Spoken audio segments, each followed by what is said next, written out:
I'm Andrew Schwartz, and you're listening to The Truth of the Matter, a podcast by CSIS where we break down the top policy issues of the day and talk with the people that can help us best understand what's really going on. We have a fascinating Truth of the Matter episode today. My guest is Matthew Pearl, who's the director of the CSIS Strategic Technologies Program. Matt testified last week before the Senate Commerce, Science, and Transportation Committee. He was talking about a policy area that a lot of people don't know much about, but really affects all of us. That is spectrum policy. So, Matt, I want to ask you just right off the top, what is spectrum policy? So spectrum is an invisible resource that we all use. You can think of it as invisible land. And we use it for all kinds of communications and other purposes. So cell phones, radio, weather forecasting, radars that our military uses to detect enemy aircraft or ships, just all kinds of uses. And it's like invisible land. So some of it is used by the government, some of it is used by the commercial sector. Some of it is privately owned by Verizon, AT&T, T-Mobile, and other wireless carriers. And that's like private property. And then some of it is publicly owned. And so you can think of, this is called unlicensed spectrum, but you can think of Wi-Fi and Bluetooth that anyone can use devices on a non-interference basis. So we all use it every day. It's critical to our ability to communicate and for our society to function in this digital world. It's something that enables all of that. A lot of us think of this kind of service as infinite. Is it? So the spectrum is extremely finite, particularly if you're talking about the frequencies that are very useful. And there are certain frequencies at low and mid-range that are particularly useful because they propagate the right distance and they have useful characteristics. And so it's very finite. And we have a lot of competing uses in that spectrum between commercial use, unlicensed, as well as government uses. You mentioned government uses it for radar. What are some of the other things that DoD and our national security apparatus use it for? So they use it for their own communications needs. They use it for satellite communications in order to be able to monitor the battlefield and to communicate with the troops in the field. They use it for all kinds of purposes, some unclassified and some classified. So it has national security implications, to be sure. It does. DoD and other national security agencies have absolutely critical uses of the spectrum. Unfortunately, the challenge that we have is because it's so limited. It used to be that we could just make available bands for commercial use that no one was using or were very lightly used. But unfortunately, as we've made more and more spectrum available, it's increasingly congested. And so we're having to address these issues of having competing uses where DoD or other agencies are using them, but the same frequencies would also be very useful for commercial use for 5G and AI applications and things like that. This is all regulated, I'm assuming, by FCC. In part. So the FCC regulates commercial uses, and that includes, when companies use it, but that also includes state and local governments when they use it.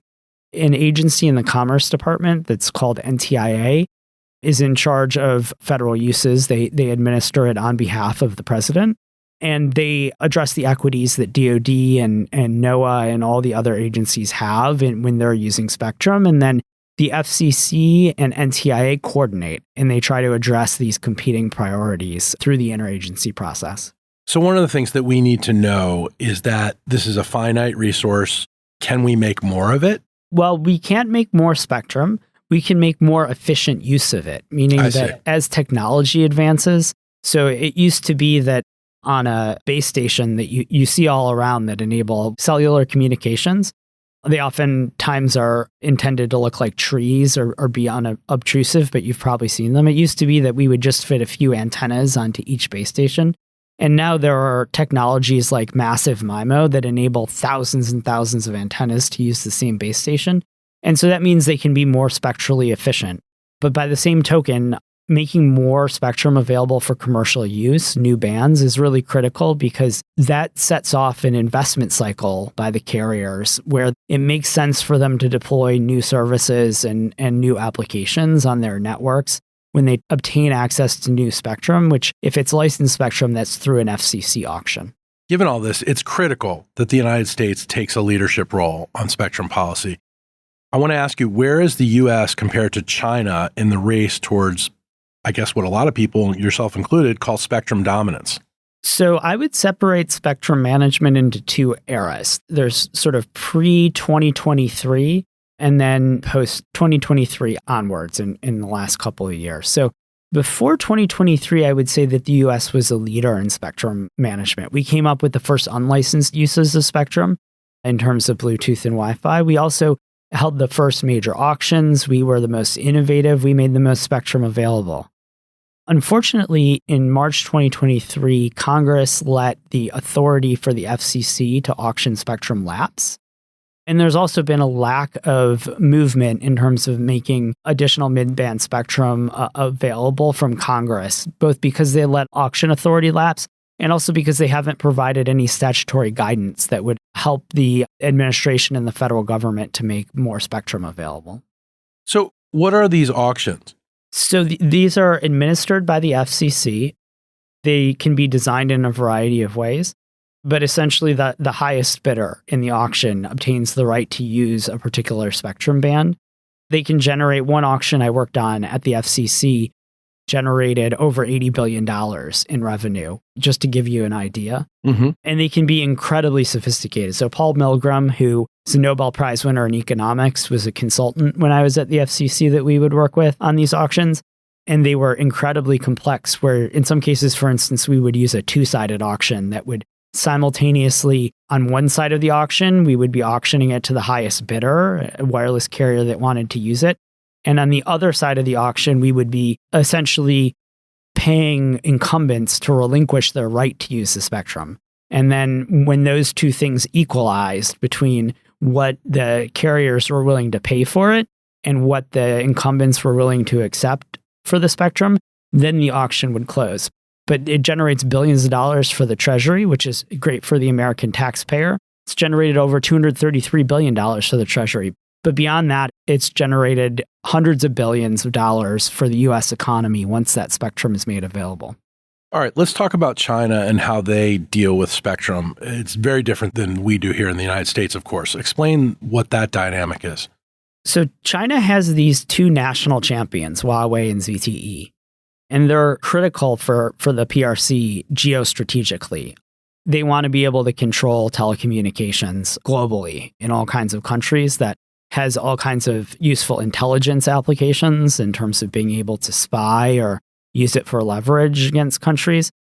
And that also enables the PRC to really work up the value chain, where they start with telecommunications, but then they'll make other IT uses of the spectrum available as part of that. They'll use it to move into cloud. And so in the last few years, the approach the PRC has made on spectrum in order to enable Huawei and ZTE to be even more competitive is to make a lot of mid-band spectrum available.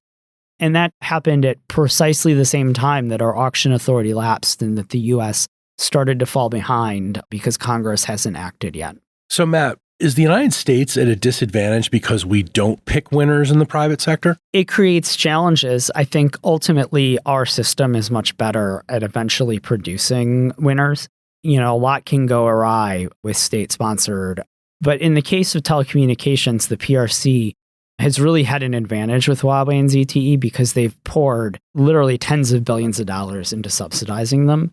And so that's enabled them to really gain a lot of market share against the equipment providers that compete with them, Ericsson and Nokia, which are based in Europe. And so those tens of billions of dollars they spent essentially killed off the US telecommunications equipment market. So, you know, in terms of systems, I think that there's a lot of waste involved when you subsidize companies that much. But it's been successful just because it's been such a consistent priority for the PRC. Okay, so where does that leave us? So that leaves us having to use the levers we have so that we can be competitive. As I mentioned, the big equipment players outside of the PRC are Ericsson, which is based in Sweden, and Nokia, which is based in Finland. Although I would note that those companies have a huge number of employees and a big presence in the US and we're their biggest market, their most profitable market.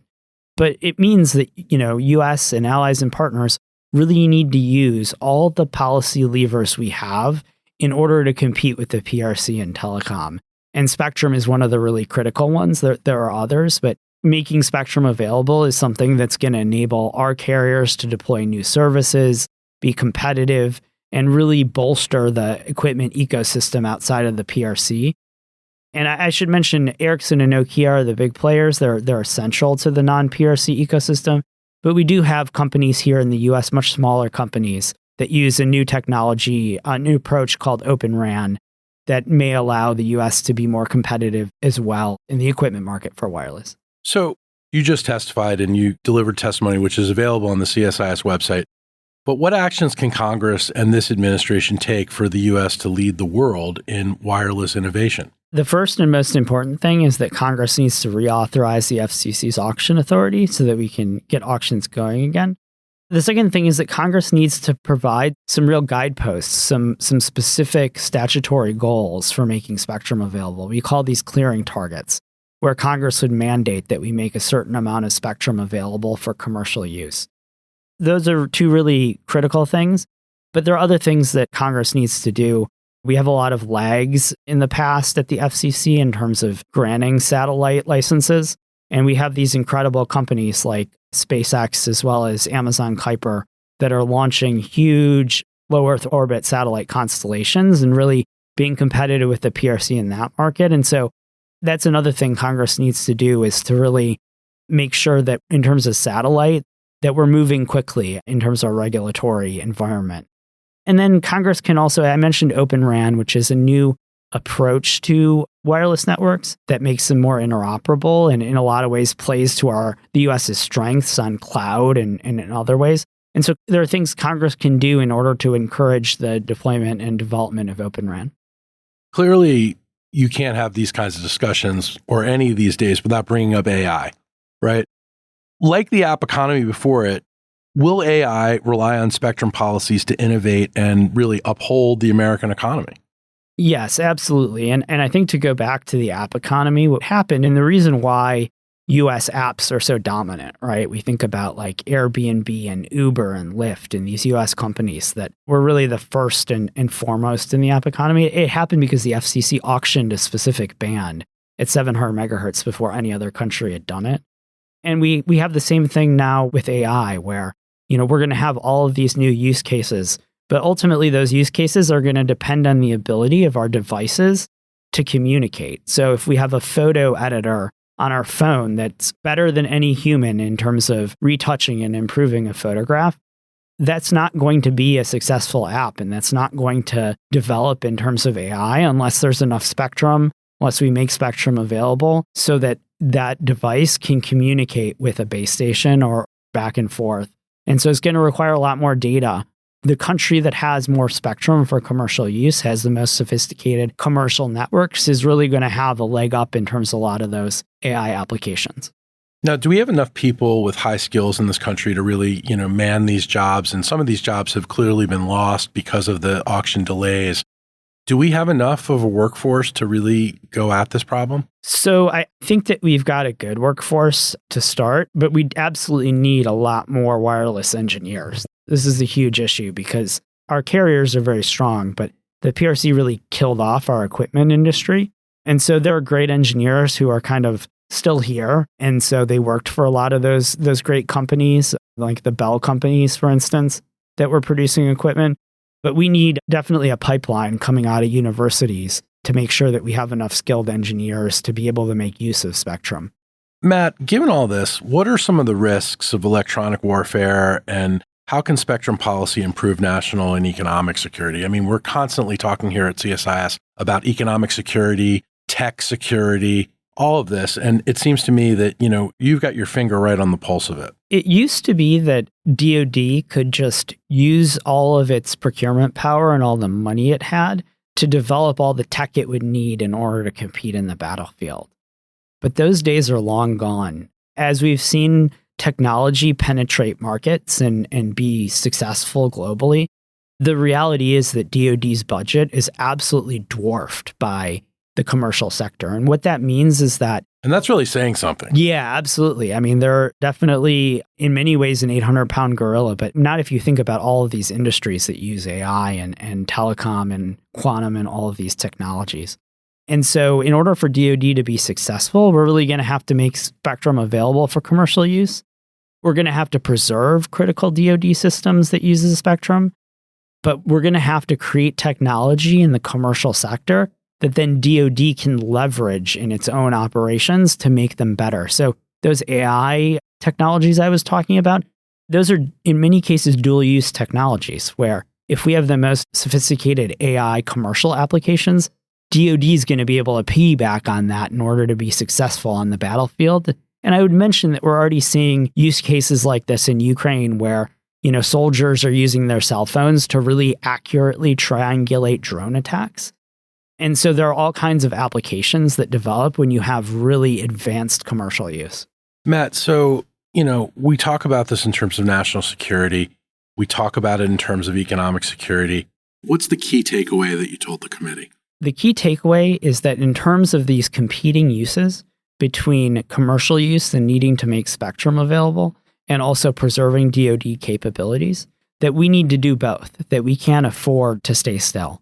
And so that means that we need to be really ambitious in terms of making commercial spectrum available in order to be able to be competitive in the ways I was talking about, while also preserving critical DoD systems and their capabilities.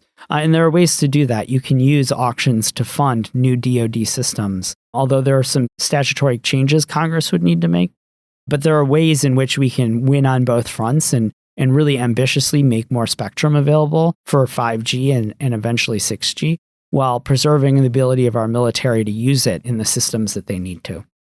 We often talk about the all-important defense industrial base in the United States and how it, makes our weapons, how it makes our ammunition, et cetera. It seems to me that these technology companies that are involved in this, they're similarly important to our security. Is that correct? Yeah, absolutely. So, we've entered an era in AI and quantum and all of these technologies where all the most important technologies are dual use, meaning that they could be used both by commercial users as well as by military and national security users. And so the implications of that are that we need to be advanced in both areas and really have what I would call a generative interplay between them, where advanced commercial uses spur new military uses, potentially vice versa in some cases where there are unclassified military technologies. But we need to have both sides of that equation be successful in order for the U.S. to lead the world.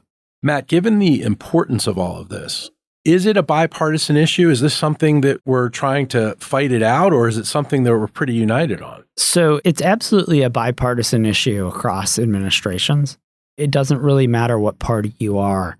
You really want to ensure that the U.S. has the most advanced technology in all these areas. And so, we have great people on both sides of the aisle who work very hard on this. The fault lines tend to be a bit different.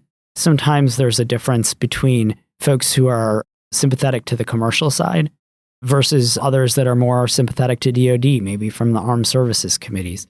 But ultimately, we really need to work all those issues out and those equities out in order to be successful in the ways that I discussed. Well, Matt, thank you very much. This is a great primer on a very, very critical technology. Thanks. Really appreciate the opportunity. If you enjoyed this podcast, check out our larger suite of CSIS podcasts. From Into Africa, The Asia Chessboard, China Power, AIDS 2020, The Trade Guys, Smart Women, Smart Power, and more. You can listen to them all on major streaming platforms like iTunes and Spotify. Visit csis.org/podcasts to see our full catalog.